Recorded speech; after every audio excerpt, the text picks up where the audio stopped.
Welcome back to another episode of the Burning Veil Podcast. I'm your host, Gideon, And I'm Chris. and today we have another guest. I know, last week, 2 weeks in a row, a special guest that is actually a close friend of Nick Lemus. That is one of our popular episodes, is when he came on.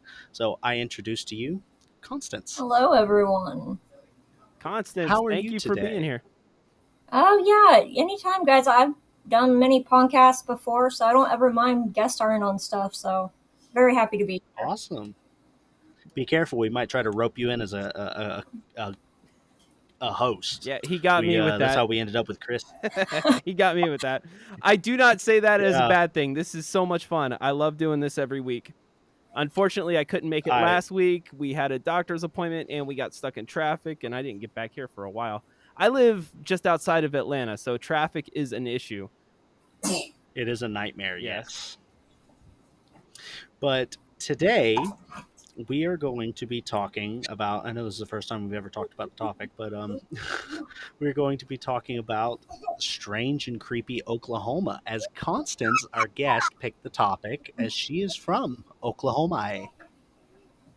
Oh, yeah, and guys, trust me, we live in Stillwell, Oklahoma, and it's like a native type of area, and my husband's native, as are my kids, and there's a lot of creepy stuff we see out around here, so. Oh yeah, oh yeah. What tribe, if you don't mind Um, me asking? He's Kiowa and Cherokee. Awesome. Awesome. awesome, absolutely. I met quite a few people from the Kiowa tribe. And I've met quite a Well, few people during from my the time. Cherokee tribe. So, Yeah, so I mean, not that that's kind of. Okay, I'm gonna move on. That sounded like it was starting to tiptoe into a little bit of a a pond we don't want to step on here in the show. But so being our guest, Constance, and my mother raising me right, ladies first. What do you have for your first bring up, throw up for the topic? All right, well, as I said, we live in Stillwell, Oklahoma. Small type of town. Not much to do here, I'll tell you that. But we do have one particular place called Beaver Gap. And there, it's not just one instance of seeing things, it is many reports of many different creatures and monsters that people have seen throughout the woods, on the roads. They've seen spirits, they've seen ghosts, they've seen so much on Beaver Gap. And it is just a place you do not want to venture into at night. It's for the brave of heart. And specifically, some of the stuff people have seen, if you guys ever heard of her, is called the Deer Woman, where she is basically a beautiful woman on top and has deer legs on the bottom, will lure men into the woods and then stomp them to death. whoa. That reminds me of one of my ex girlfriends. I was going to say the same thing. I think every guy has I an think ex-girlfriend that would remind them of. I think so. That is just absolutely disturbing. It sounds like a Okay. Medusa type story where, a beautiful woman lures men to their death. Oh, there is a Japanese creature that is like this. What is her name? Oh, I can't remember. But she first appeared a long time ago. I've heard many stories about how tribes would be just on their reservations and having little parties or just around doing whatever they were going to be doing that day, and they would be lured out into the woods by this beautiful woman, then they'd be found mangled later. So Wow.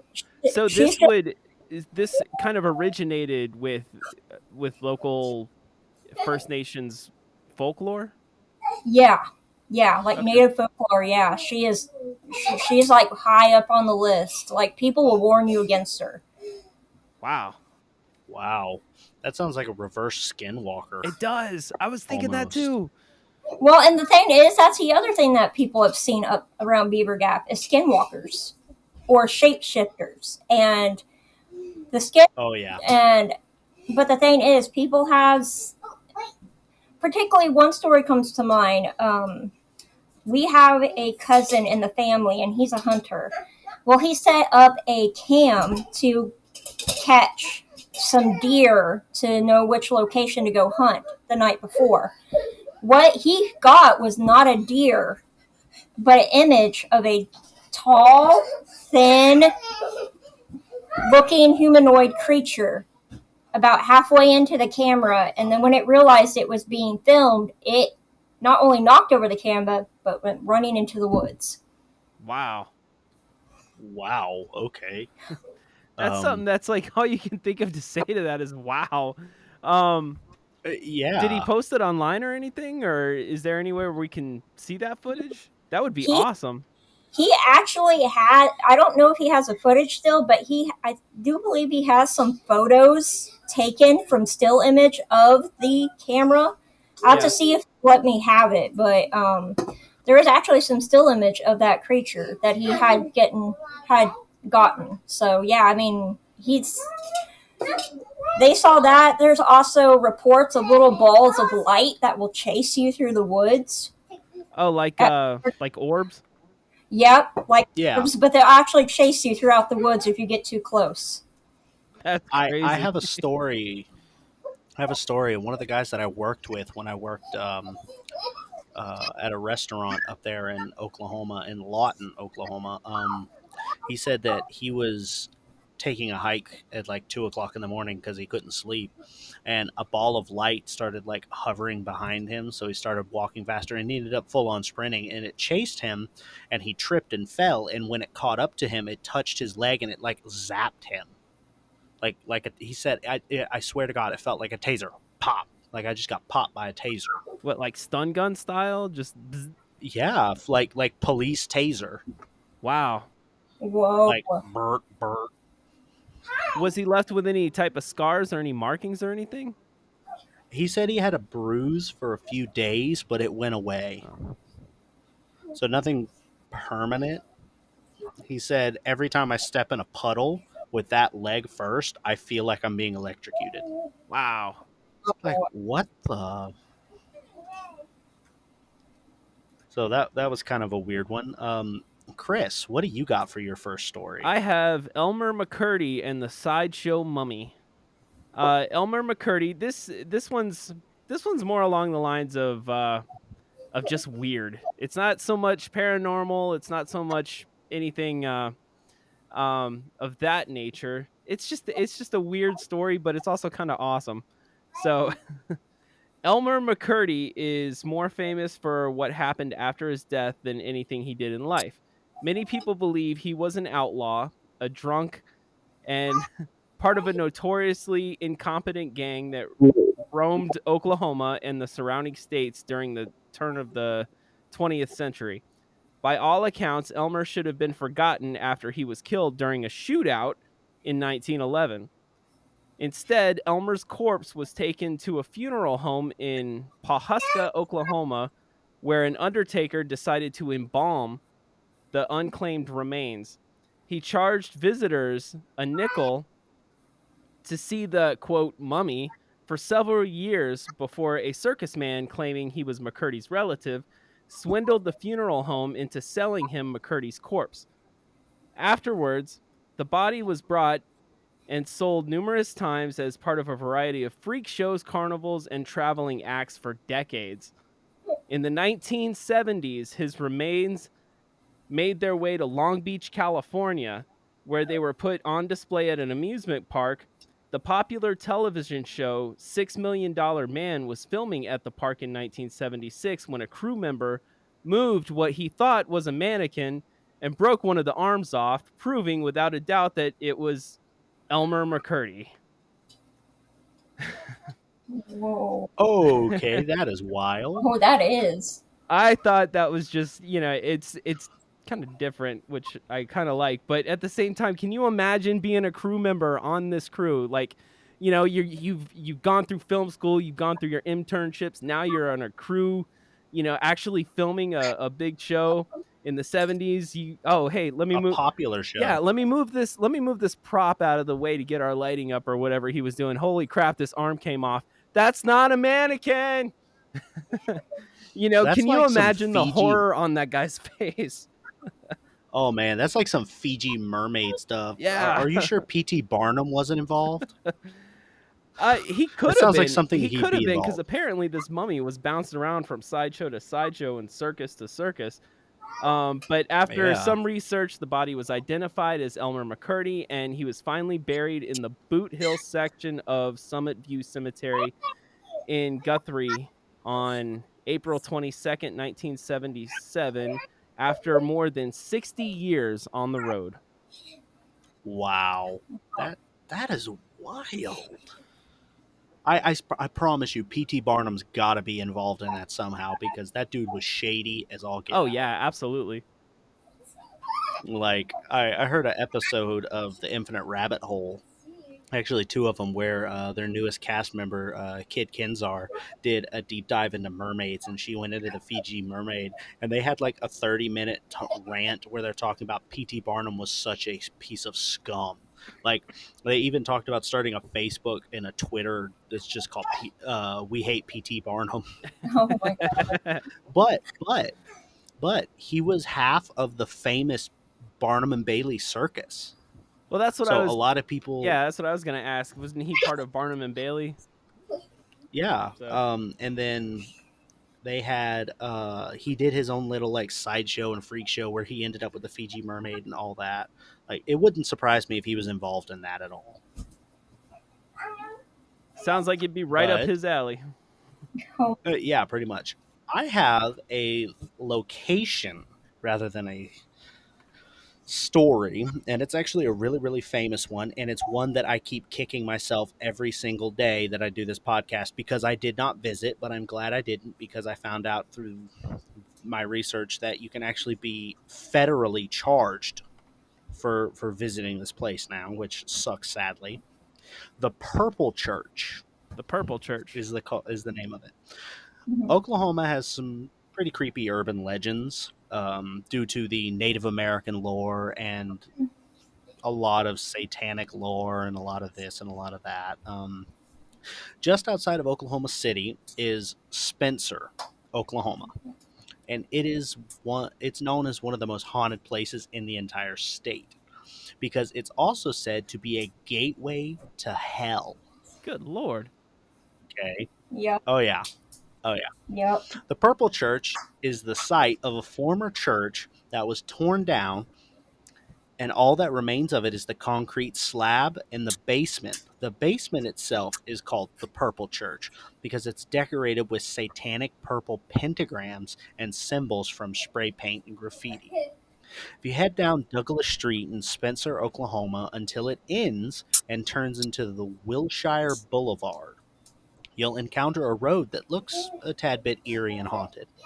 Look for the gate off the side, and it is located on private property. So if you want to visit, you got to get permission. The area is in fact monitored, cameraed, and police do patrol it every hour on the hour. So if you really, really want to visit this place, get permission first. If not, you're gonna catch charges, and nobody wants that. Especially if you're just out looking for a ooky spooky place to go check out and film. Don't catch charges for this. If and only if you get permission, follow the trail back, veer off to the left, and you'll come to an area that looks like an old storm cellar. According to the reports, the church has been the location of many satanic rituals, and visitors have report being touched, scratched, strange noises, and have been heard, and many more paranormal events have taken place. Many people are way too afraid to go down this place. If you muster the nerve, make sure someone is waiting to confirm that you make your way back out. Because most of the stories of people that go in, they never come out. Yep. Wow. Lots and lots of dead animal carcasses have been photographed, which supports the claim that animal sacrifices often occur at the Purple Church. Many who visit have reported an ominous feeling so heavy that they immediately had to leave. Wow.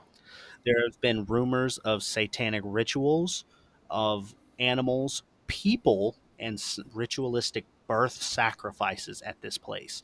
This place is like so deep in the mix of it that they say at one point on the day before Halloween, when it strikes midnight, the devil himself comes out to take a peek at who's left him an offering for the year. That's how dark this place is supposed to be.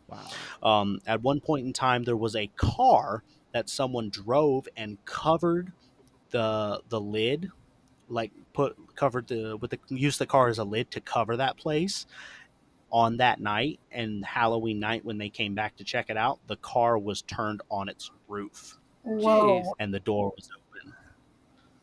There's stories of teenagers going out there to just take a peek, film it, ooky spooky. No one's ever come back. Teenagers being teenagers, and none of them ever being heard from again. The only thing that's left is a single item from one of them that is clearly identifiable. Once the story that I found was this one kid had a specific belt buckle, and it was completely unique because he handmade it himself. He went out there with a group of friends to go check this place out. Ooh, I'm gonna go down there and I'm gonna touch the walls, and the only thing that was ever found was just that belt buckle. Not even the belt, just the belt buckle. And it was laying on the first stair, positioned in such a way that as soon as someone picked it up, it immediately fell into it, and they decided, nope. Wow, that's And crazy. it's supposedly Oh, still there. Supposedly still there. Do you remember when we were talking briefly about the missing 411 and how those staircases, there's these Yeah. staircases in the middle of our national parks that you're not supposed to go near? That's reminding me of that. For some reason, I'm thinking of that. Well, it's a set of stairs that lead down instead of up. Right. That's the only difference in the stories, really. That and the fact of this place is supposed to be like some kind of devil worshipping, satanic, evil, ooky spooky place. Now, like in the missing 411, some of these people turn up in strange places like on the other side of the country. Does any of that happen with this place, or did it even say? No, No? not that I could find. You just It's just disappear, poof, poof, they're never heard gone. from again. Oh, wow. Which is where the stories of this is a gateway to hell or the underworld come from. It's because it's just like poof, no one's ever seen again. Me personally, I would say that there's no such thing as a gateway to hell from the mortal world as we know it now. Right. It's an afterlife place. I don't think that the devil's coming up to take a peek at who left him an offering for the year. I think that there's some wacko out there that's saying, "Ooh, look, another kid to snatch. Yoink." yeah. Serial killers, or these kids are just playing pranks, or they're just all bupkis bull stories. Mhm. Anything's possible. Or the Because I could never find any reason for the church being torn down, the church being there, and I could never find anything as far as what the actual church was called before it was, quote, torn down. oh Wow. wow.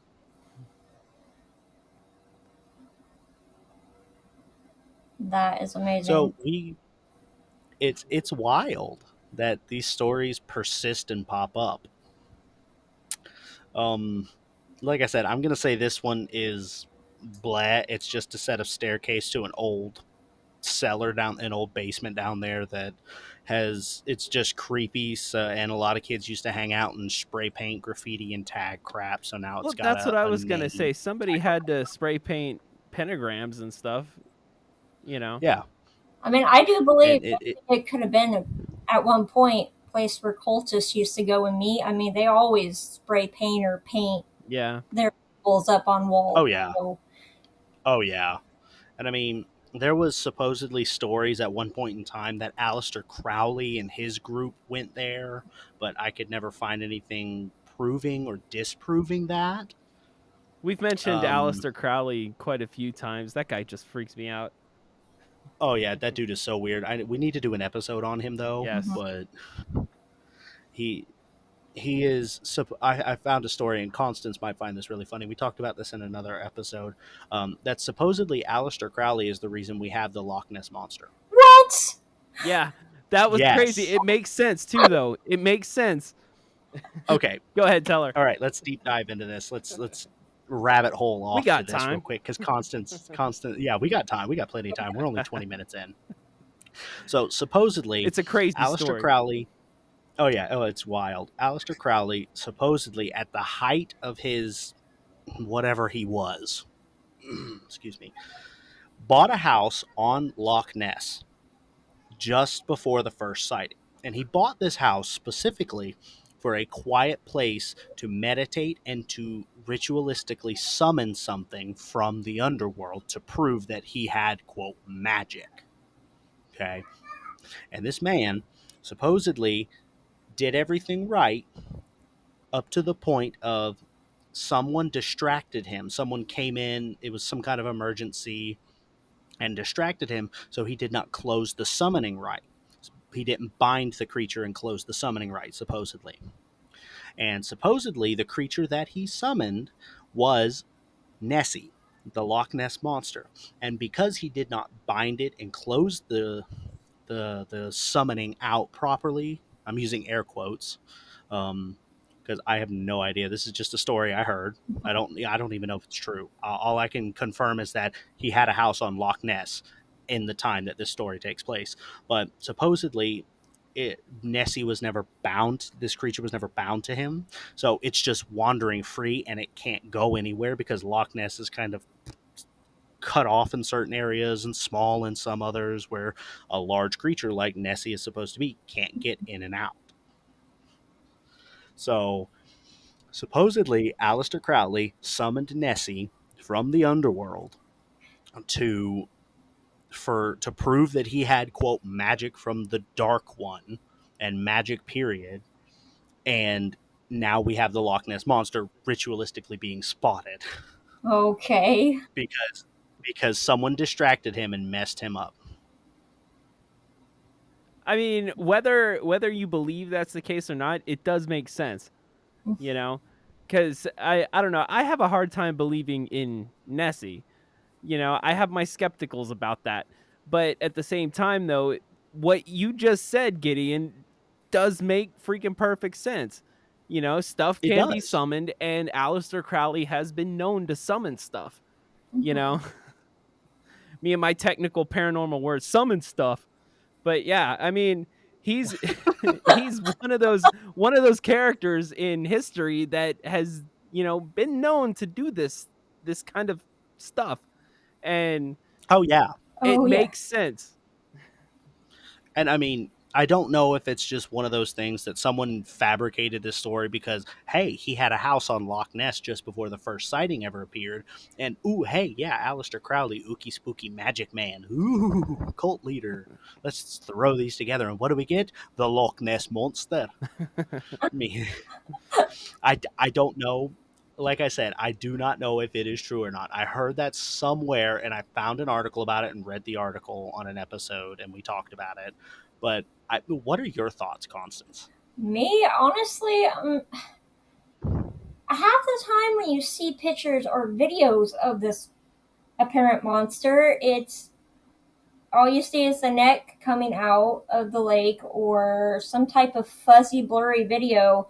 And they later on find out maybe it was like Driftwood or something. driftwood or something, yeah, coming up out of the lake. And, but I mean, I do believe that people try to think they can summon stuff because they think that they are in control of dark power, but at the end of the day, it's still kind of laughable, but it does still kind of make sense because people still think they got power in darkness to summon whatever they want. So, So I'm going to put my faith cap back on and explain this.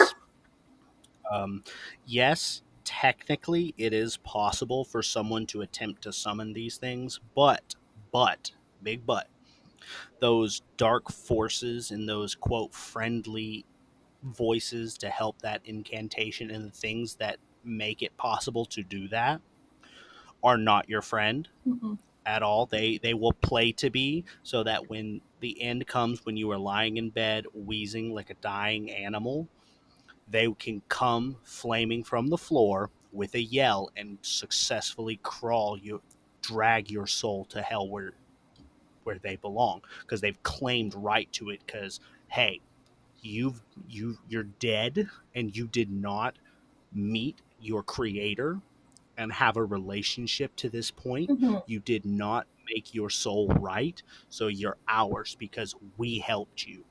I wonder if We Nessie gave you dragged that. Aleister Crowley to hell. Maybe.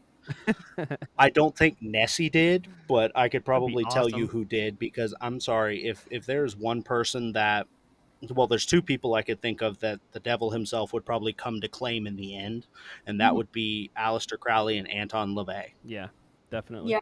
But then again, both of those two could have seen the error in their lives and peacefully in private made their lives right with Right. God. I don't know. I wasn't No. there. I wasn't a fly on the wall. I wasn't even a twinkle in my daddy's eye at that point in history. Yep. He hadn't been born at that point in Yeah. history.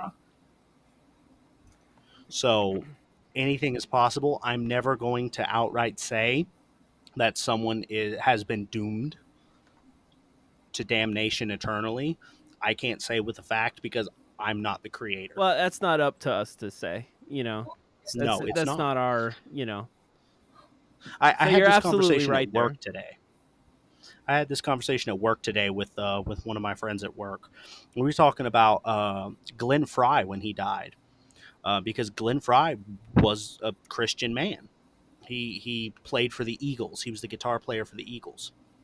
Um, Apparently, he loaded up on cocaine one night and wrote a song that was really really famous, and he actually played drums for it, and that's Hotel California. The song Hotel California is infamous. It is famous. You could hear it in the opening guitar riff. Everybody knows that song instantly. Oh yeah, the it's one The of their story biggest hits. behind that It song, probably is their biggest hit. Oh, go ahead. it probably is, but the story behind that song is he loaded up on cocaine one night, passed out, and during a drug overdose, the song, everything he describes in the song is what he saw. Mm. And when he woke up, he knew that he had just been shown hell and that it was time to get his life right. He refused to back away from the band because that was his livelihood, that was his friends, that was his family at that point, that was his life. And he continued to make music up until the day he died almost. Well, isn't But he got himself right. isn't Hotel California also written about a famous hotel in San Francisco that is known I for I believe having so. Oh, demonic energy attached to it? I forget the name of the hotel. Let me Google it real quick. I believe so, but I don't want to say that that's the true. same Honest, hotel where that. Oh, maybe I'm thinking of a different hotel, but isn't it that same hotel that that girl got in that elevator and she's pushing all those strange buttons and they found her dead in like the top Yeah, of there was the. a Netflix. There was something on Netflix about that. I think it was called the Cecil Elisa Hotel. Lamb. Yeah, Yeah, Yeah, that was the I think Cecil so. Hotel in Los Angeles. But that's I think the one in San Francisco is a different one. But I mean, you could be right. Let me Google it real quick. Yeah, go ahead. Use your Google box, as Jeremy says. Yep, my Google box. Not Your that, Google box. not that it and means much. when you guys are talking about like just straight up funny type of stuff. Have you guys ever Okay. have you guys ever heard of the Oklahoma octopus? No. Oh, okay, so get ready for this one. The The Oklahoma Oklahoma octopus. I got to hear this. Okay, so the Oklahoma octopus is a cryptid, a very high known cryptid around three lakes here in Oklahoma City: Lake Thunderbird, Lake Obajima, and Lake Tenkiller. And it is known to attack and kill unsuspecting swimmers. Now, according to legend and rumors, this freshwater demon measures the size of a horse and resembles an octopus with long tentacles and leathery reddish brown skin. Now, Here's the issue that people have had with this. People say that it's an ocean creature, so how can it survive in fresh water lakes?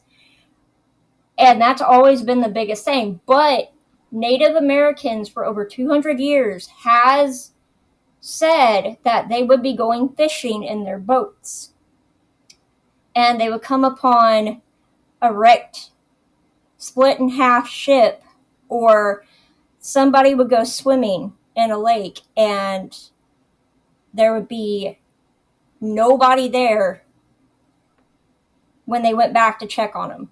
And they blamed this Oklahoma octopus. So, yeah, that is basically the brim of it. I mean, this is like one of the highest feared cryptids here in Oklahoma City. I mean, in Oklahoma, Wow. wise. Okay, Who would okay, have thought it okay. would be an I got octopus? something for that. Go ahead. I got something for that. Okay. The biggest issue with this story that people have is that this is an ocean creature. Yeah. I point you to the bull shark. The bull shark, which y'all don't really have beaches in Oklahoma, so this isn't really an Oklahoma thing. Here in Florida, they're a massive problem.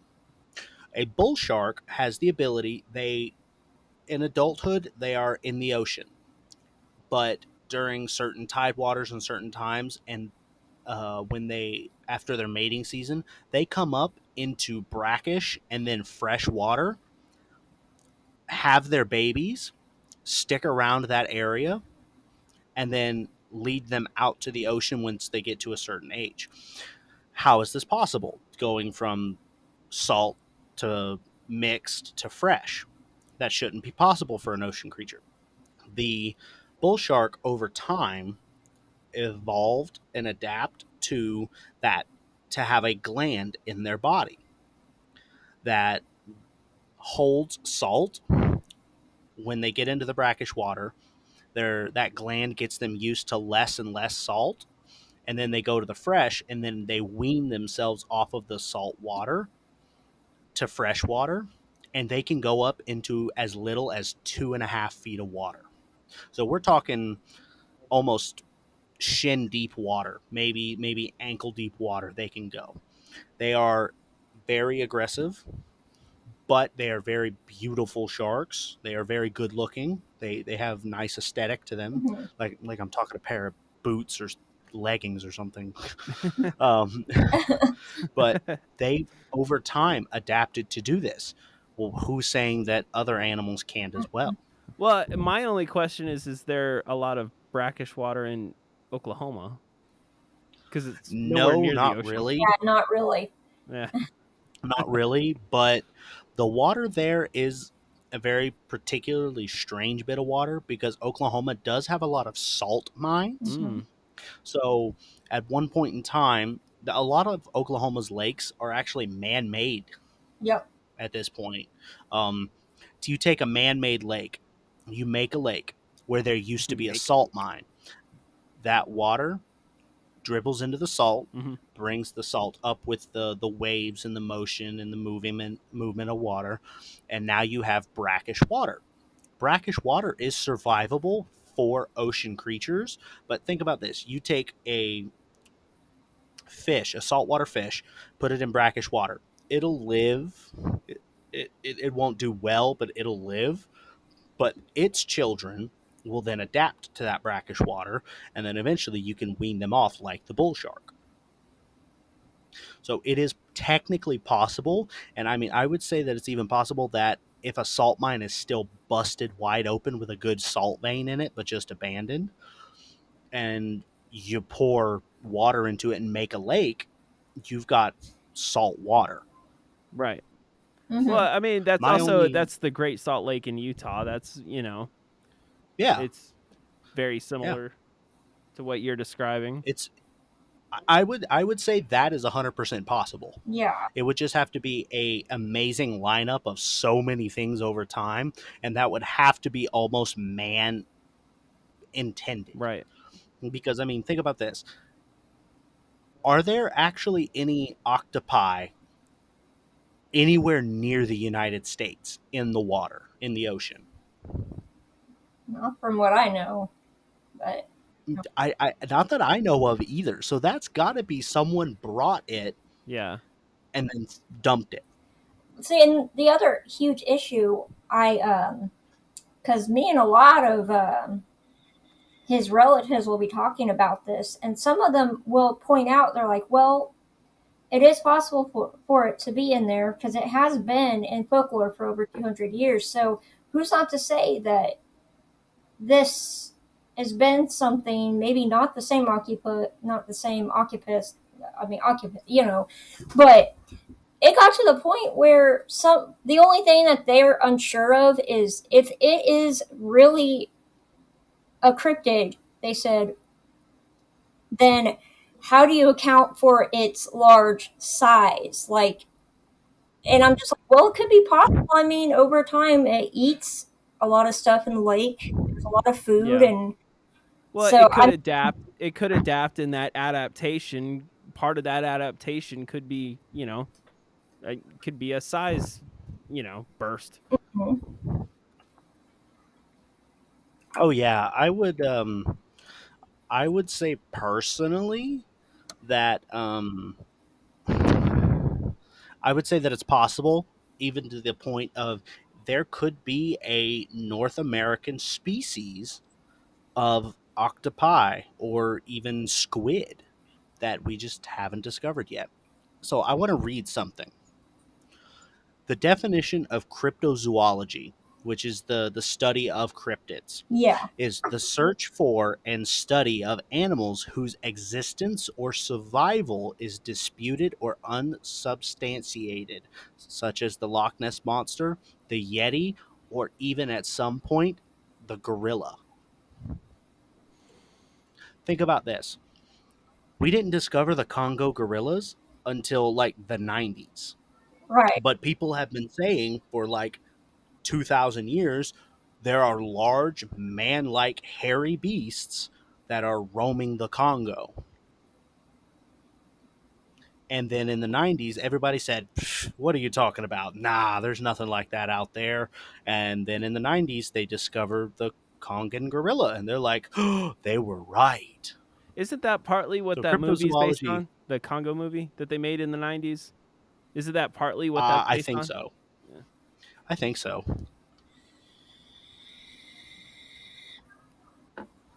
Large anacondas. People said that, oh, there's no snakes that big. And look at the Everglades. We got boas and pythons that are massive. I mean, they will eat Yeah. alligators down there. Oh Well, yeah. but they were invasive. Somebody let them go. You know what I mean? But Yes. but but Yeah. in the spirit of what we're talking about, they've adapted. They've in a lot of cases gotten bigger. I think the biggest one that Oh, they yeah. found down there was, I think in 2019, it was like some every bit of 37 feet. This thing was huge. Um. Oh, that hotel in San Francisco, by the way, it's called the Westerfield House. Okay. See, And that's okay. Yeah. Ghost Adventures actually did an episode there. It was a feature Ugh. on yeah, I know. Yeah. On the bros. My name's No, Zach I and have I'm a so many bro and issues I'm with gonna go Zach talk Peck. about I'm gonna talk about ghosts. Hey, look at my pecs. He is I'm such a sorry. bro. I I watched that show and I laughed because it's like the entire time I'm sitting there and I'm like, are you really taunting them? Are you really asking them to do something for you? Because, like, what the heck, dude? Like, no. Well, I would think that, and my mom loves that show mostly because she thinks Zach is cute. But I would think that if anybody knows, if anybody's ever really truly experienced something that, something of that realm, something evil, so you wouldn't want to go taunting it. You know, No. I I'm mean, going to have a controversial opinion here. go ahead. What's your controversial opinion? Okay, first off, before I get into that, the largest snake in the state of Florida was a Burmese python that measured in at 32 feet long. I was close. I Okay, yeah. exaggerated Very just a couple close. feet. Okay, my controversial opinion: Zach Baggins is a fraud. Okay. I But did. He's that's a not that moron. He's a controversial, fraud. given we both kind of agree.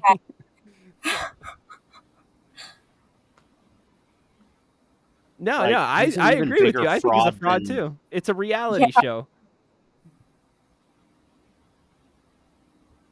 Well, not. I don't think it's a.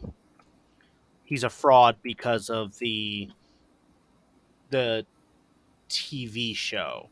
Yeah, that's staged and yada yada yada. He has his entire house. He has an entire house that's a museum. It's called the Demon House. Hmm. Hmm. Um, Yeah, I believe it's in Las there Vegas, is. if memory serves. Yeah, it I is. think so. I think so. But to me, I flat out tell you he is a fraud simply because I used to watch Ghost Adventures as a kid. I used to stay up late to watch it. I was enamored by that show. I loved that show. And then I started catching on to it as I grew up and started learning things. And it's just. He claims to be Well, a paranormal investigator. you seem like a pretty skeptical guy by nature. You know what I mean? I am. Not I skeptical am. as far as the subject matter that we're talking about, but skeptical as far as being able to point out BS. You know? Yes. Hmm. I would like to say that I do really enjoy uh, pointing out the fact that, hey, this doesn't look right. Explain this part. Well, I can't. Okay, let's dig into this. Right. I if there is a reasonable answer, if I can find it, I will more than gladly accept that. If there's not, I will accept that as well. But to me, it is more of the everybody else from the Ghost Adventures. What are they doing right now? I haven't heard from him in a long. Well, seen anything from. Exactly, Yeah. exactly. Why didn't they double down with Zach Baggins on all of this? Why didn't they double down with somebody else? Why don't you hear about them doing the ghost tours and adventures anymore or anything like that? Because all of them found out dude was a fraud and bailed. Um, Yep.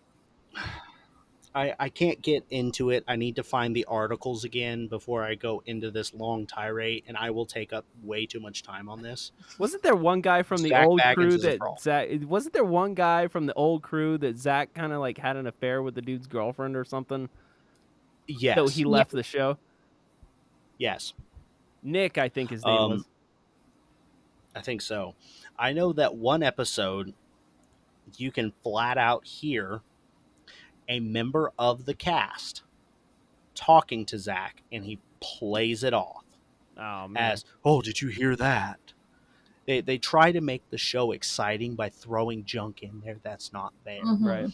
But then again, on the same token, who wants to sit for 45 minutes and watch nothing other than them talk about the history of this place and walk through it at night as you stare at a green screen, I mean, I a night understand vision that. green I screen? understand you have to play up an entertainment aspect to give it entertainment value, but at the same time, don't try to say that you're, you know, well, be honest about that. Be honest that some of this is for dramatic effect.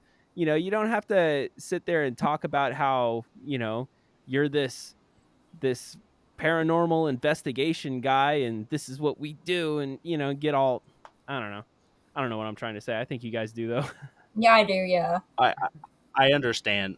For me, it's more of the, yeah. To me, the Myrtle's plantation house was the episode that killed it for me because they told them, "Oh, we heard a knock on this door when we were filming at such and such time." They went back, reviewed the video, and the guy who owned the place at the time said, "Oh yeah, that was me. I was in there and I dropped a hammer." And Zach said, "No, no, you weren't. I went in there." And the video showed that See, he that's what wasn't I'm in there. talking about. Yeah. Zach never went in. Like he just called this man a liar on television about a place he owned with no proof of it. And then you get into the thing of you play it up. I'm not even going to begin to talk about how he taunts these spirits. I'm not going to get in that because I guarantee you dude's got something attached to himself. But anybody who is going to be, even if you remain skeptical, I have a very skeptical mind when it comes to a lot of things that I haven't dealt with or have dealt with even.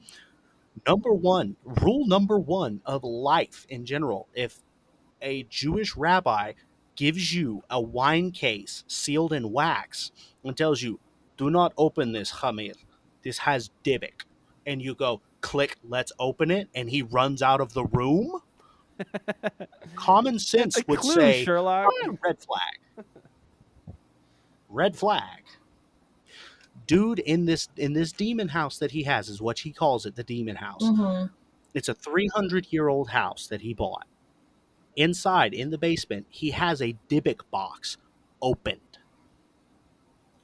Yeah, that's not good. Doesn't he For also those own who, Robert the Doll now?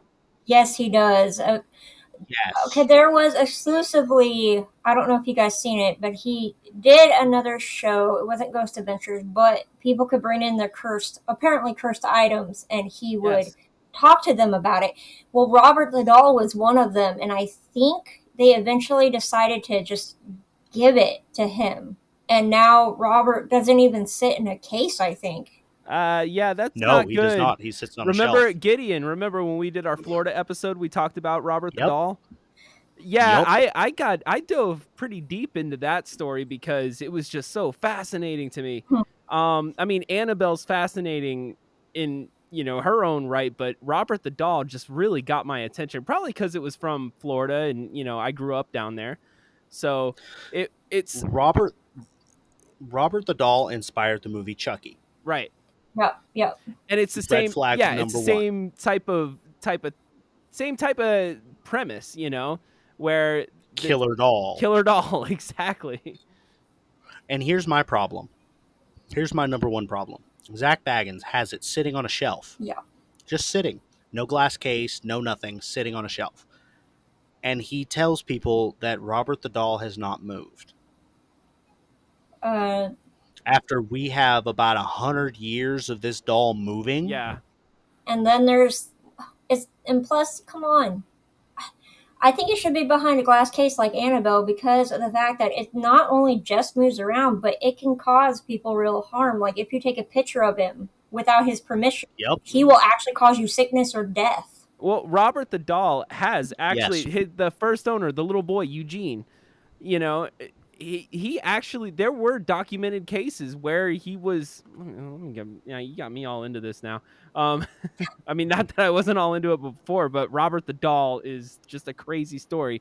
Remember that one account, Gideon, where his his room was being destroyed, and then when his mom finally was able to get the door open, the kid was freaked out. Eugene was so freaked out and was screaming, and Robert the Doll was sitting there right on the foot of the bed, and all the furniture, everything was just completely just wrecked. oh yeah, Oh yeah. oh yeah.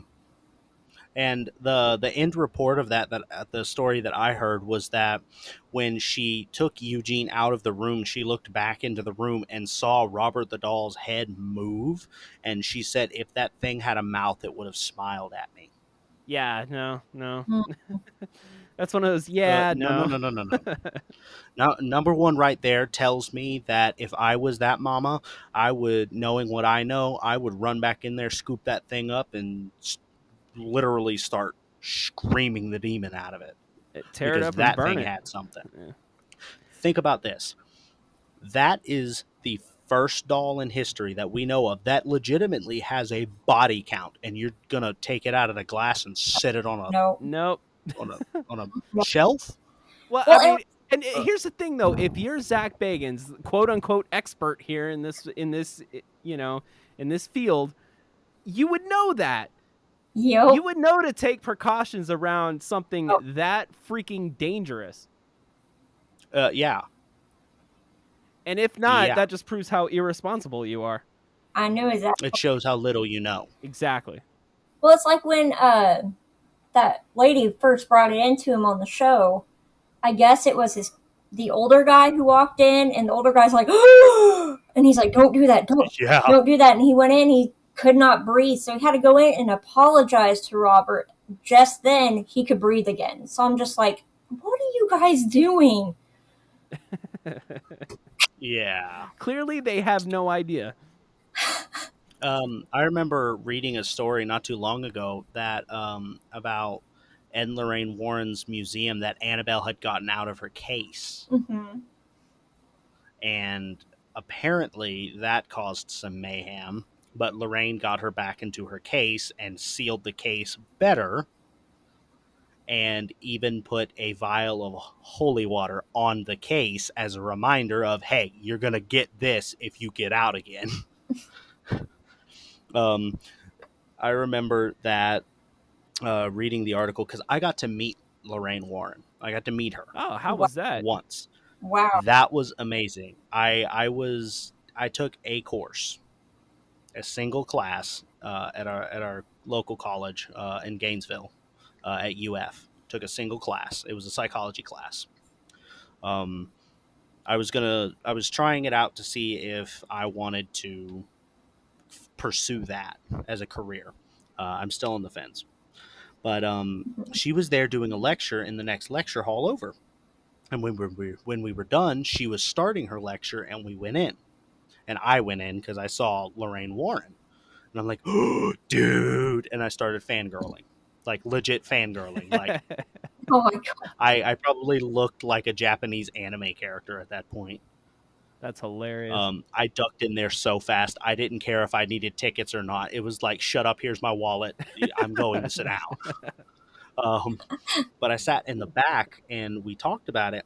And I was listening to her talk about it, and she was talking about and about getting out and that kind of thing. And she said, the one and only time that I have ever approved of being condescending toward a possessed item such as Annabelle was when I got her back into her case. I put a flask of holy water that belonged to Ed. I put it to the glass, and I told her, "You see this? The next time you get out, I will dip you in a bathtub of this. Wow. I will do it, and I will listen to you Wow. scream." And I thought at that moment that was just so amazing that she had the gumption to do that to a doll with a body count. Well, And Lorraine Warren Annabelle is has Christian, not come isn't she? out. She Or is Catholic? Catholic, yes, I Yeah. believe. Okay. I believe. Well, I Mm-hmm. mean, she must know that, like, Gideon, you and I talk about we talk about the authority we have over these things. We were talking about it earlier tonight. I wonder if Oh yeah, oh yeah, it seems like Lorraine Warren has sort of, tapped into this so much so that she is 100% confident she has authority over it, knows what to do, and put oh yeah, whatever it is in its place, you know? oh yeah. And there's something that this is one of those things that I've begun to read and to study about myself in my walk with God, and that's called righteous fury. Basically, that righteous fury, for what it means to me, is that we as Protestant, as Pentecostals, believe in the Holy Spirit, the third part of the Godhead. Because you have God, Jesus Christ, His Son, and the Holy Ghost, um, or the Holy Spirit, however you want to say it. Some people say it differently. Some people say it both ways. It doesn't matter to me. It's still the same premise, Right. still the same person. It's like calling somebody named Daniel Dan or Daniel. Right. Same name, Mm-hmm. just short. You know, you get the point. Um, but in my walk with God, I've begun to learn about and study about this righteous fury because I experienced it for the first time, that I truly knew what it was. Um, One of my brother's wife Her father was a minister for, I believe, 30, 35 years, something like that. And he has now backslid and he has gone back. Something attached itself to him over the years, and he it started a whole slew of mess, and he is out of church. He's walked away from his walk with God on purpose, stuff like that, after knowing better, kind of thing. Yeah. And me and his brother Glenn, we were all sitting around and we were talking with my brother, um, and he walked over and just, without even hearing the conversation, just started going into something. He was talking a biblical premise, and I just felt, it's kind of like, that gut feeling you get. And it was kind of like, the best way to explain it is from about the beginning of your stomach pushing up your chest towards your throat, your neck, and your mouth. Yeah. I just felt like this pressure coming up, and it was just ever so subtle, like someone's just pushing gently. And I opened my mouth to breathe, and what came out was, because he was talking about a biblical premise that he had, honestly, my thought was, what are you talking about? Because he was mixing it so badly, that kind of thing. And the what came out when I opened my mouth to breathe came out was, you have no right to speak of my word. Whoa. And Whoa. you could see the look on his face was this immediate shock of, oh no, because he knew at that moment I wasn't talking to him. That was the spirit rising, and it was a, you know better. Wow, And that's Wow. intense. that is the definition of righteous fury. Yeah. And you go ahead. Oh no, I'm sorry. It just reminds me of a long time ago, and I hardly talk about this to this day. I hardly talk about this because it's a part of my life I did not want to get into. I got into it. I was stupid. 16 years old, I had joined a group of my friends, and we were playing with little black books and stuff like that. And I don't know what we did, but I had something attach itself to me for about 3 years after that. And my family could tell I wasn't the same sweet girl I was. I was always Right. doing stuff that was not of my nature. And finally, one day, Out of your characteristic. yep. And then one day, I don't know what possessed me to see what was really going on because my own little cousin, she at the time she was only what 3 4 years old. She got scared of me. I yelled at her for no reason, and I ran into the bathroom, and I could see me, but I couldn't. It It wasn't you. wasn't me looking back at me, and It wasn't you. Yeah. so I went to our preacher, and I had sat down with him, and I told him the truth of everything. And that night, he had to exorcise something foul, something evil out of me. And to this day, I tell people, you know what? Don't you do witchcraft? Don't you do stuff? I was stupid. I didn't do it. I mean, what you were talking about just kind of hit me hard because I was like, oh God, that reminds me when I was 16. That was just Mm. horrible. Absolutely. And that's where another point of the who we are in God, who we are in Christ. Me and Chris have talked about this a lot because we are both men of faith. Um, when that rising moment comes, it's not, it's our voice, it's our lips, but it's not us. It's not a possession thing. It's a, okay, this needs to be said this way, and this is how it The is. best way I can It's called yielding. Well, the best way I could think of to describe it is, you know, have you if you've ever been in the middle of doing something that you're good at or something that you're very familiar with doing and you're kind of like on autopilot but you're also in the zone, you know? It's Kinda, kind yeah. of in that's the best way I can think of to describe it. Only in this case, you're kind of letting go and in a sense letting God kind of communicate through you. That's the best way I could Yeah. think of describing it because you're in that same sort of it's not autopilot, but you're in this sort of zone. you know. And the only You're other it, times I've ever been, been in that zone is it when I'm like putting together a song, playing music. I'm a musician. If I'm in the middle of playing something and I'm just in this zone, just locked in, like super locked in. But and athletes talk about that too. Mhm. Um, you know, it's like that's the kind of mindset you're in, but at the same time, instead of doing something you love doing, you're communicating. It's like these words are yeah, just flowing out of yeah, you. Yeah, exactly. yeah. And, That's what we call yielding to the spirit, because that pressure that I explain it as a pressure that I felt was the spirit telling me, "Hey, words are words will be spoken."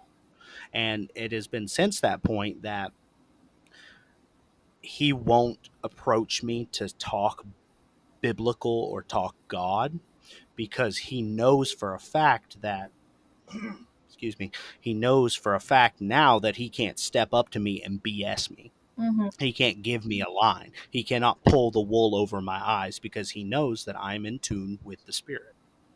That is the best way to put it. He cannot lie to me because I have the direct source. I'm plugged into the headphone jack. So I'm not going to hear what he's saying. I'm hearing what's going to be played, what's proper, what's right. Uh, um, you have you I don't know how it is for you, Constance, but have you ever had the you're doing something, let's say you're cutting in the kitchen, Mhm. and you go to cut up a cucumber, and you have this thought of, I shouldn't cut this, and you feel, I think I should throw this out. You ever had that kind of feeling where it's kind of like you just feel like you shouldn't use that cucumber? It's kind of like that. I've had That's I've had that many times actually, because as a writer, especially in horror, you're sitting there and your mindset is kind of in a dark place, because when you're writing horror stories, you want them to sound dark, you want them to scare people, and you want them to kind of care for the characters. And oh yeah, I will get in that mindset. I will get there where I'm just pounding on my keyboard. The words are coming right through my fingertips, and then I'll stop, and I'm just like, maybe I shouldn't put it that way. And then I'll start putting backspace like a couple of times, and it takes me maybe 3 or 4 weeks to get a story done, maybe even more than that, depending upon what the subject matter is and stuff. I mean, oh yeah. I've I've had many I instances. I myself am an amateur author. I started writing for stress relief because excuse me, I was in a point in my life where I was so busy I didn't really have time to do my normal stress relief. My normal stress relief is video games. That's just me personally. Video games, and I'm a musician myself, so I play Hmm. bass. I couldn't get to those things. I didn't have space enough in a 30-foot RV with, 3 kids and 4 adults. There's not really any room to do much. Yeah. There's no time to yourself, that kind of thing. So I started writing, um, and I went to approach a subject matter that I thought, this is amazing for my story, and then I felt that slight pressure of, hold on, I should not approach this subject matter with this perspective, because this could affect somebody who reads this Yeah. to a degree where it might affect them negatively. And as soon as I backspace that pressure relieves, and it's like, okay, how should I put this, or should I even put it? I have a separate folder on my laptop of all of the things that I've copy and pasted and edited out of the book that I have been writing over the past 3 years. Hmm. That's all subject matter that I felt that check is what we call it, that check. Hmm. And when I went back a little while ago, when I had some time, I went back and started reading it, and I started thinking, this sounds really, really familiar. I'm like, I've known this somewhere. So I reached over and I pulled my Bible out and I started going, and I'm like, oh, this subject matter, the way that I approached it was in this perspective that lines up with this demonic oppressive Wow. type of, and Oh, it's like, mm, It's that's crazy. why. I think the Lord gave us instincts. I think he gave us mm-hmm, intuition, instincts, and we're supposed to follow that. Some people are more in Ah, tune with that than others, but I totally believe that. And I totally, you know, I've talked about being an energy person. You get vibes from people, you get vibes from places, things, situations, things you're doing, you know? And it's up to us to listen to that, because a lot of people don't, and it can definitely have a negative effect if you don't listen to that. oh yeah. And the best way that I've ever heard it put, Constance, you know that what people call your conscience, the thing that tells you right or wrong, that you shouldn't or shouldn't do something, should or shouldn't. of course, yeah. What people today call the conscience, us of men and women of faith like me and Chris and Bible believing people who have a relationship with God, Mm-hmm. we call that, what people call the conscience, we call the Holy Spirit. That is the best way to explain it in my personal opinion. Is, flat out, it's wrong to walk up to somebody and shoot them with a gun and kill them. That's wrong. That is murder. That is killing with cold intent. That's wrong. That. But walking on the left side of the street doesn't feel right, so you cross over to the right and you feel better. What's the purpose of that? Well, 4 blocks down, when you're walking on that left side of the street, you get 4 blocks down on the right, and you realize there's a really there's a dark alley right there. And as you walk by, you can see somebody standing in it. That's not instincts. That's not conscience. That's not self preservation. That's not our brain saying, danger, danger, will we. That is the Holy Spirit telling us something is happening. You do not need to be here. Be here. You're safe here. People call it conscience, people call it instincts, people call it a gut feeling, and these things are all true. They're describing the feeling of the Holy Spirit speaking to us. I mean, I, Does that make a little more sense? I, I totally believe that. I mean, I'm not an outright Christian myself because I grew up in a family where it was pushed so hard on all of us kids that the moment we did something remotely not of the Bible, or we decided to choose to do something, we were in a place where it felt almost like a punishment, where it wasn't just like, Right. so, while I still kept my faith, I felt like my parents didn't totally understand that. I'm like, I'm sorry, I like horror films. I'm sorry, I like dressing up for Halloween. And I would always say I'm sorry. Like I got so insecure because of it, and to this Like day, shaming and rules and legalism, and abide by these Well, rules or else you're either going to die poor and lonely or you're going to hell. Now, I totally here's the thing understand where about you're coming from. Oh yeah, I understand that too, to a degree. We didn't do the Halloween thing. We didn't do the horror movie thing. But the difference, I believe, between me and y'all is my parents explained to me why we don't do these things. hmm The originality of Halloween, what people use it for, what it's depicted as, what the original reason why people dressed up for Halloween. They have paganistic roots. Right. yeah, That is what Now, it is. see, I'm going to that leave makes that there. sense. That makes sense to me now.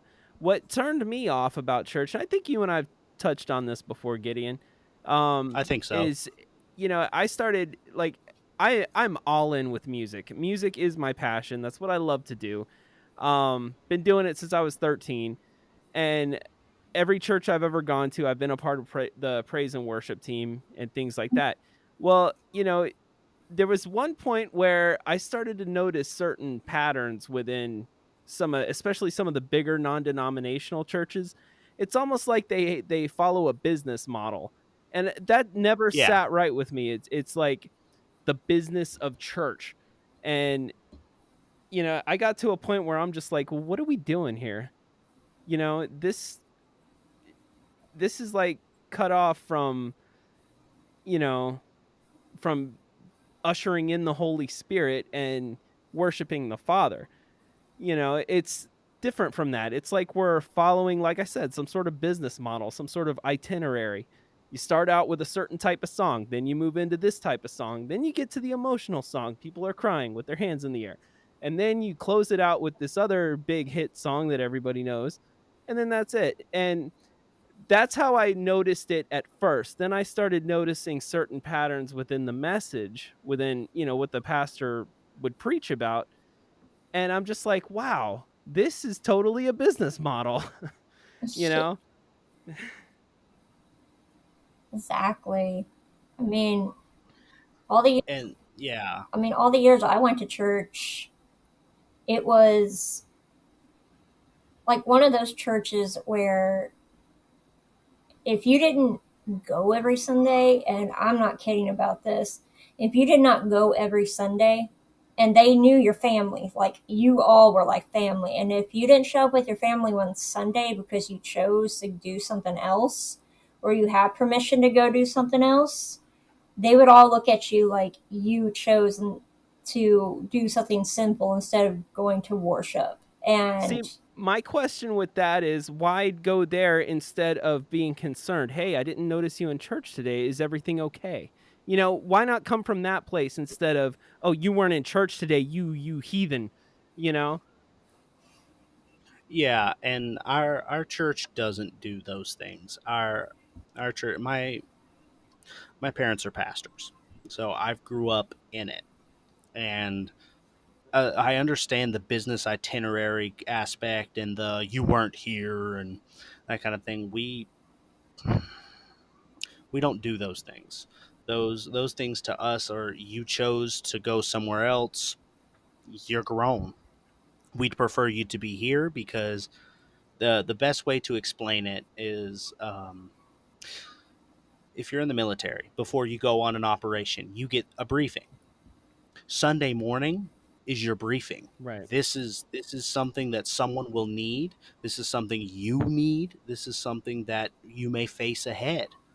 And if you're not there, you don't have that information. It's not a ploy to you have to be here every time, that kind of thing. It's a this is more for you than me. What? And No, I totally understand that, and I completely agree with it. Um, but here's the thing for me. I know we're talking about churches, but to me, it goes beyond church. The first church, the I'm talking when Jesus was ascended. The first church happened in people's basements, and it was only 3 or 4 people because they were oh yeah, afraid that the Sanhedrin and the Romans would catch them because what they were doing was illegal. That to me comes oh from a yeah, different place. That comes from a yeah, place of genuineness, and we are going to gather together to worship. So what if we die doing it? This is what we must do. And yeah. somehow over the centuries and over the years it's evolved into what it is today. That's this is a subject that we in our family and our friend group and our church call sacred cows. What we are currently doing, we call killing a sacred cow. Yeah. Because think about this: how have you guys ever heard "cleanliness is next to godliness"? Oh, of yes, course. It's also in a Smashing People Pumpkins song. spout that. People spout that like a Bible verse, right? Yeah. mm, You'd expect to find that in Leviticus somewhere, right? Mhm. It's not biblical whatsoever. It's an old wives' tale at best. Whereas it was a way to get children to wash and bathe. It's not a bad thing, but Uh-huh. people still hold things that aren't biblical at all, or aren't. There's a lot of things that aren't like. There's churches that legitimately believe that if a woman wears makeup, she's dying and going to hell. Oh yeah. Yeah, No redemption. I've heard of that I've run too. into that. And also a woman can't cut her hair. You see these women with this Yeah, yeah, I you see mean, that. it's up in a I huge bun personally, or it's if it's down, it's like past the knees for crying out loud. I grew up with our family friend group in an environment of women wore floor length skirts, a million bobby pins in their hair down to their ankles. You Mm, never cut it. You never wore shorts weren't a thing. Even men weren't allowed to wear shorts. Men wore dress pants to church. You didn't wear blue jeans in church. Blue jeans are for working or playing, not for church. right. You know how I go dressed to church 90% of the time on Sunday mornings? Sunday Board shorts morning, and I flip go flops. dressed as no, no, I don't wear flip That's how flops. I would go, but I grew up surfing, so Well, and that's how they perfectly go in Hawaii. acceptable in our church. You know what our dress code is at What's our that? church? Wear some. Wear something. Where's Wear some. And we were talking about this a few Wednesdays ago. Me and my brother, we have a lot of the same mindset. And a new member of our church, asked the question, what would be our church's reaction, just out of curiosity, if a lady of the evening walked in nothing but a G string? Oh God. And yeah, how many churches and people would have jumped and gnashed and gasped and run her out of the door Oh, and how threw her dare out? How many people you! would do that? Me and my brother looked at each other at the same time, and we almost in stereo said it. We carry clothes in our car. We have a clothes closet in our church that one of our members has started as a ministry for people who don't have clothes. We will get her some clothes. We got enough people around here. Even if she's wearing a jacket we got that's 3 times bigger than she is, we'll find her something to give her. So that's not a problem with us. Come as you are. Right. Our job is not to that's where so many people get so messed up in their thinking. Our job as people, as church people, as Christians are not, and I repeat, not to clean people. That's God's job. Right. Our job is to love them when they come through the door. I agree. Treat them like family. And we do. Our running joke around our church is, we'll treat you so many ways you're bound to like one of them. Oh, And that's one of those things of but back to what I was saying. I go to church wearing a pair of boots, blue jeans, and I personally prefer to wear a long sleeve dress shirt. I'm on stage. My brother, who is at the other end of stage, at the stage, we're both singers for our praise and worship group. He wears a t-shirt, a pair of blue jeans, and a pair of tennis shoes. How many churches would run him off the stage Oh, a because he's not bunch. wearing long sleeves? A bunch. Come on. God. That's not what it's about. I mean, Constance It's and not I have about both what been you to wear. churches like that. Absolutely. I've been to Oh, churches like that. yeah. I mean, like, It's not about what you're wearing. It's about how you are and what you need. Right. see, that's what I love about the church that we have here in Stillwell now, because we do go to church on Sundays here, and the pastor is so laid back. Okay, on a daily basis, I won't lie, I have red contacts in my eyes 24/7. I have That's awesome. I I'm totally a vampiric type of person, so I will have red eye contacts in. I have a faux hawk, so half my hair is gone, so I could either chuck it one way or another. And, Nice. and I really So dress. punk rock. Well, not really. I'm kind of like more vampiric gothic, so I'll No, wear I like gotcha. early vampiric period type gothic clothes, and I will walk in and everybody just stares at me. And instead of judging me, they're like, "Hey, Constance, what's up? Come sit here. Come on." And I'm just like, see, this is what I needed. Like, nobody's judging me, Exactly. you know. Exactly. And a few years And ago, I used to have teeth, but I was stupid, didn't brush my teeth, and I used to have dentures too. Who I used to wear fangs, have like fangs like carved into my dentures, but even my That's dentures pretty don't cool. fit me anymore. So now I've gotten so comfortable not having teeth in my mouth that I have a special face mask I wear that looks like vampire teeth when I put it over my mouth. So everybody sees me walk in, and that's what they see me wearing every day of my life. But that's what I love about this church. They're so laid back. They welcome me with whatever I'm wearing that day. So it's like, okay. And that's how it should be. And the first thing is you're explaining your aesthetic. The first thing that comes to my mind is save your pity for the weak. Yeah. And that's like the really funny thing. I am a pastor's son. I am a man of faith. Sunday and Wednesdays, I'm always there. I am heavily involved. I I walk the best I can with God to my relationship. I listen to heavy metal. I've played for heavy metal bands. I played 2 live concerts, and then I did a bunch of studio work my 2 years in Oklahoma. I've played for people. I don't agree with their lifestyle, but I played for them. They paid me green, cold hard cash, and it is what it is. But that's my kind of music. I like that kind of music, and I also, on the same token, and it's the way opposite side of the spectrum. I like old country music, like anything before 1989. I like it, and 80s rock. I hear that every day at work. Um, Disturbed. Disturbed is one of my favorite bands. Hmm. These things don't hinder your walk. No. These are things that you have to offset. That's where a lot of people are never taught this, is that you have to offset. You watch an hour of a horror movie. Offset that with some positivity, Yeah. with some faith, some Bible believing. Read your Bible for an hour after that, or before that, or offset it so you are in balance.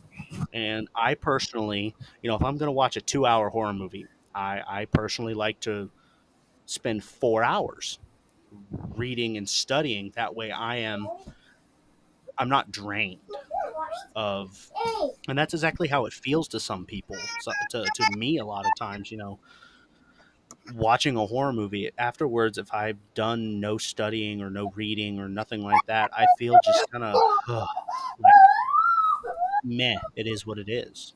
I'm tired. There's no traction. Kind of Kind of. Does that make unaccomplished. sense? Kind of like you haven't Yeah, accomplished anything. unaccomplished. Yeah. Yeah, yeah, exactly. That's how I feel. Is I'm not accomplished anything. Wow, we have gone way way off track. Oh yeah. But it's a great conversation. Might as well just roll with it. Oh yeah, oh yeah.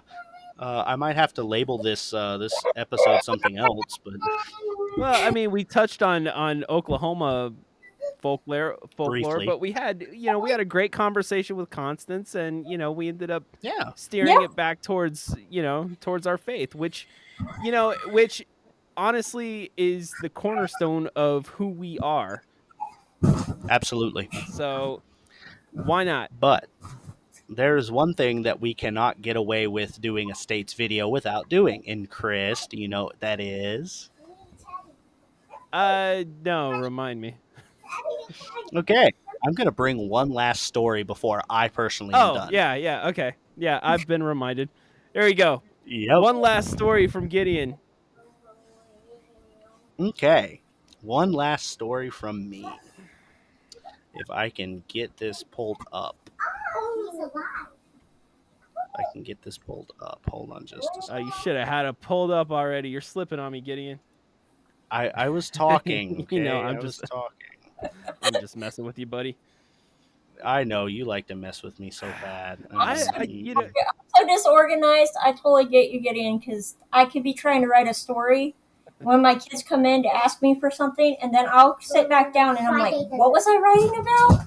Oh yeah, Hey, yeah, yeah. What was I doing? Gideon, I'm just teasing you, but most of the time really creative people are really unorganized. So Oh yeah, it's just part of the I don't the know, balance of personality life. traits. Yeah, there you go. I heard a wise man once say unpreparedness is the level of a man's intelligence. It's kind of like I like that. Yeah, but then there's, Confucius. I think it was Confucius who said this. Preparation is no, I don't forgot what it was. Without said preparation. Oh, yeah. Future success depends upon prior preparation, and without said preparation, there's sure to be failure. Yeah, pretty much. Nice. I want to lean towards the other, the former rather than the latter, because it's just easier. It's easier to be unorganized. It really is. The story that I'm trying to bring is called The Legend of Turkey Mountain. The Legend of Turkey If Mountain, I can get it to pull up. Turkey Mountain. Okay. Turkey Mountain in Oklahoma. It's called Turkey Mountain Urban Wilderness Area, has confirmed multiple sightings of a mysterious creature. In a report on the official Facebook page of the region, authorities have indicated that they have received a lot of reports from travelers who have seen the monster of Turkey Mountain.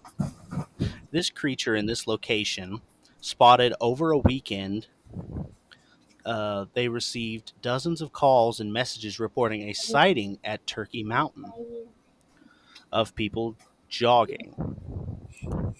While we investigate this matter, this seems like a good time for us to remind you that social distancing 6 feet is required when at Turkey Mountain. No one cares. Turkey Mountain is a hill occupying a wide area on the west side of the Arkansas River in Tulsa, Oklahoma.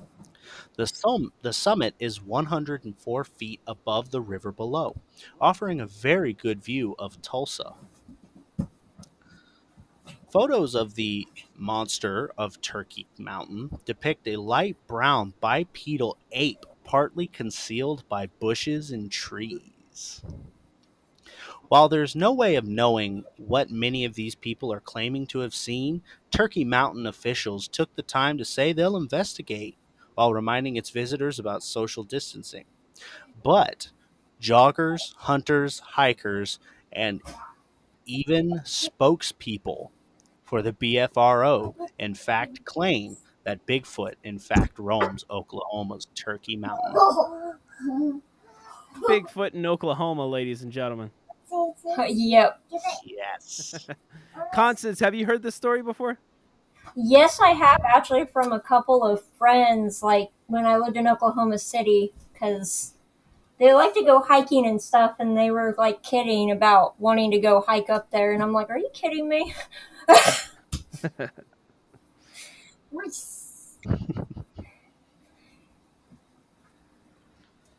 Oh yeah. I mean, it's not a Burning Veil podcast state episodes Without Bigfoot. without Bigfoot. Oh yeah. Hey, if anybody is ever gonna find Bigfoot, I'm It's convinced gonna be it's gonna be us. Gideon. I'll I'm be along hoping for the ride. so. I'll be making jokes along the way. You know. Oh yeah, definitely.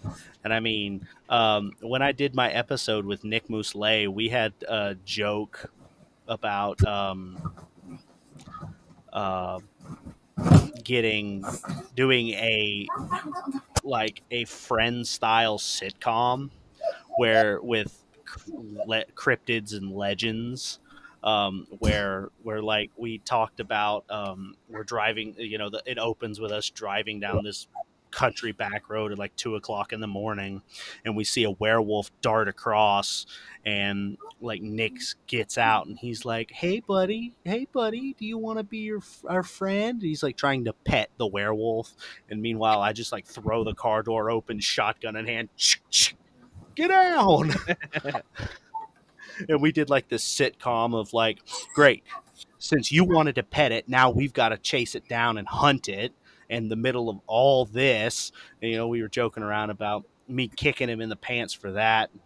While we're down there, we're hunting for this werewolf, and then all of a sudden we feel a tap. Nick feels a tap on his shoulder, and he turns around, and there's Bigfoot, and he's like, "Oh my god!" And just my first response is, "We're hunting werewolves, Bigfoot. Take the shotgun." And that was our entire like hour and a half of our episode going over this stupid stuff like this. But it Oh, was it was it It's pretty was funny though. a funny moment. It was a funny moment. You should go back and listen to it Do you think Bigfoot if you knows how to haven't work a yet, shotgun? Chris. I maybe. don't know, but I'm sure I could teach him. I don't know. I have reports of Bigfoot's opening tailgates and doors and chicken coops and stuff like that. Wow. I got reports of Bigfoot's opening RV doors. Yeah. Wow, that's crazy. And then I got reports of Bigfoot's like bending the barrel to a rifle so they know Hmm. which end is the dangerous end. The boomstick. This end mean business. Honestly, one of the things that I would absolutely love to do is in my research of Bigfoot in my entire life.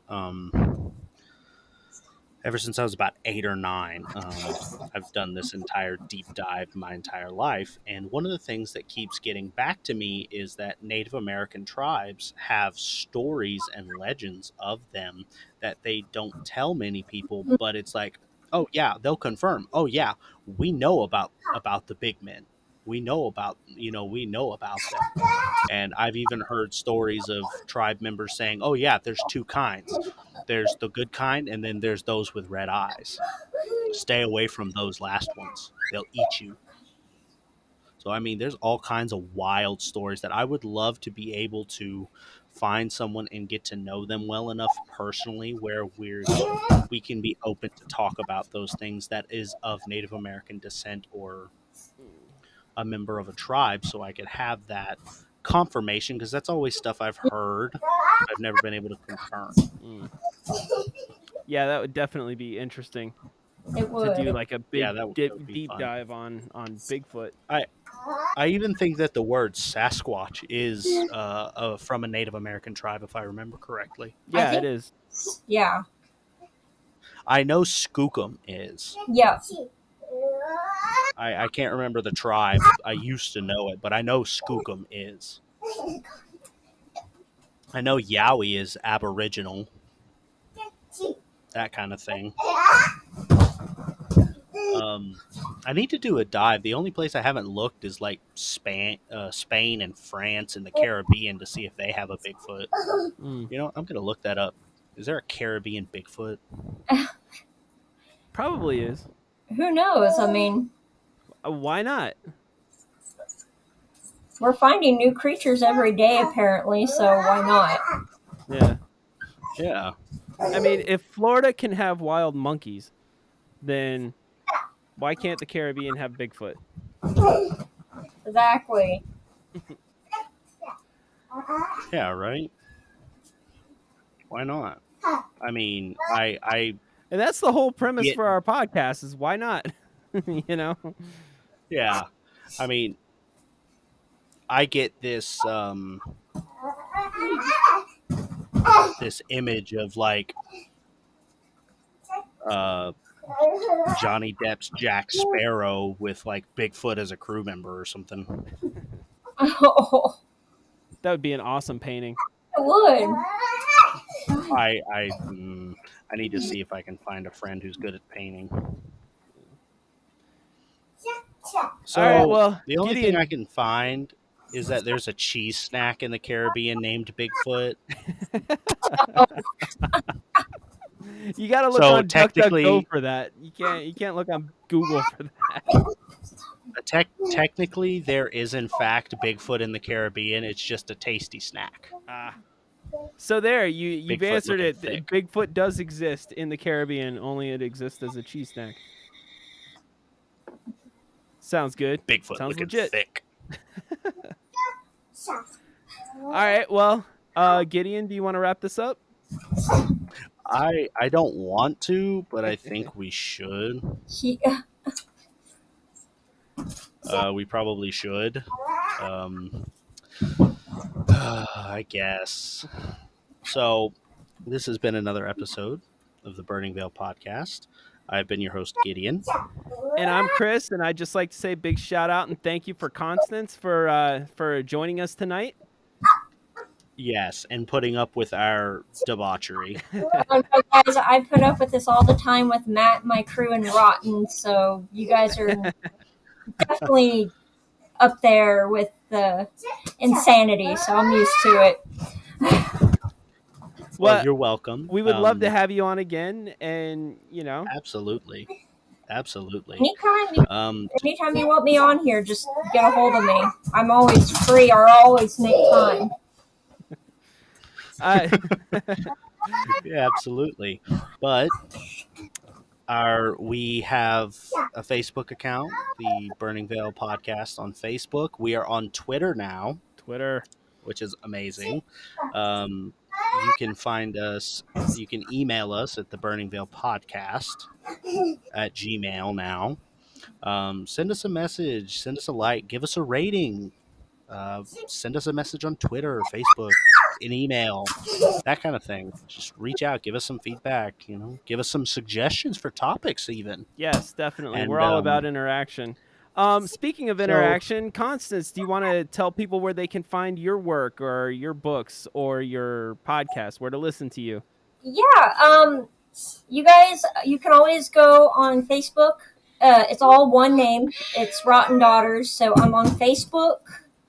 I'm on YouTube, and it is a mixture of stuff. I do horror video game play. I do horror based stuff on there. So I do Rotten Gaming.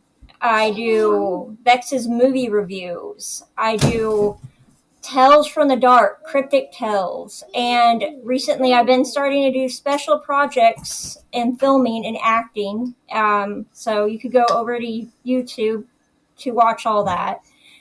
You could also go over to TikTok, which I'm starting to do more a professional acting storyline stuff on TikTok. So if you have that, Rotten Daughters. And my podcast is called Rotten Daughters, where I have eventually come up with a full season long horror story for you guys to get into. And I'm starting on part 1 right now of the newest one. Oh, So, that is awesome. I'm going to have to check that out. Rotten Daughters on awesome. TikTok? Absolutely. yep, Rotten Daughters on TikTok.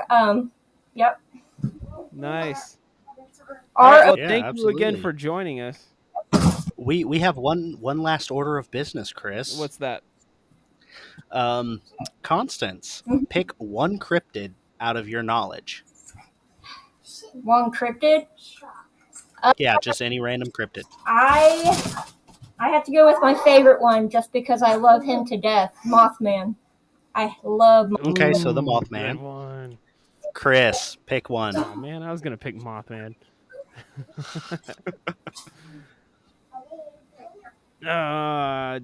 Decisions. There's some good ones, Come though. on.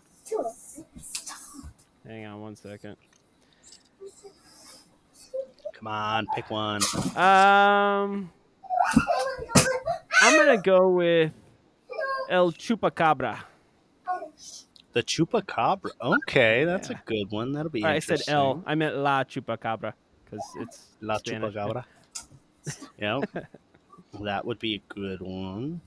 Okay. All right, your turn, Gideon. You pick one. Okay, I'm going to say, I know how you feel. Decisions. I know, right? And pressure's on you I'm now. going every single bit of pressure. I'm going to say, um, sheep squatch. Sheep squash. Good one.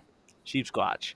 Um, though that for Constance. So if you do not know what that is, the cryptids that I had you pick, you and Chris pick, and I picked. Um, we do a fight to the death on our polls. Yes, we're gonna put up a poll, and the listeners are going to vote to see who wins between Mothman, Chupacabra, and Sheep squatch Sheep Squatch. So in a fight to the death. fight to the death. It's a brand new thing we're doing. We're just now starting it. So Yeah, and from our first, we only got like 3 people to vote, and the skunk ape beat the grunch. oh man, I was going for the grunch. I kind of was too, to be honest. Oh well. But that's not how that worked. Well, you know how them Louisiana grunches can be, though. That can, they're pretty tough. They'll bounce back. Next time I pick the grunch, they're gonna bring it. Oh yeah. From my episode with Jeremy from the Infinite Rabbit Hole, I picked the Black-Eyed Children because that was our topic, Mm. and then he picked the Kelly Greenmen who would win in a fight, or the Hopkinville Goblins. Only two people voted on that, so it's a tie. So the two of them live to fight another day. Well, we're gonna get We're more gonna people call to that vote one a this draw. time. Right, it's gonna be Yes. between the three. We got three of the big ones, so Hmm. you know. Oh yeah. And Constance, when I get this out and I post it, I'll send a link to you for it. Okay. So if you want to share it over on your stuff or anything like that, you can do that. So that gets your audience involved too. Oh yeah, So because I have some who will constantly ask me if when I do guest star and stuff if I would share it. So yeah, definitely. yeah, awesome. Awesome. Awesome. All right. So we're gonna go ahead and wrap this up. Thank you, Constance, for being our guest and putting up with our debauchery.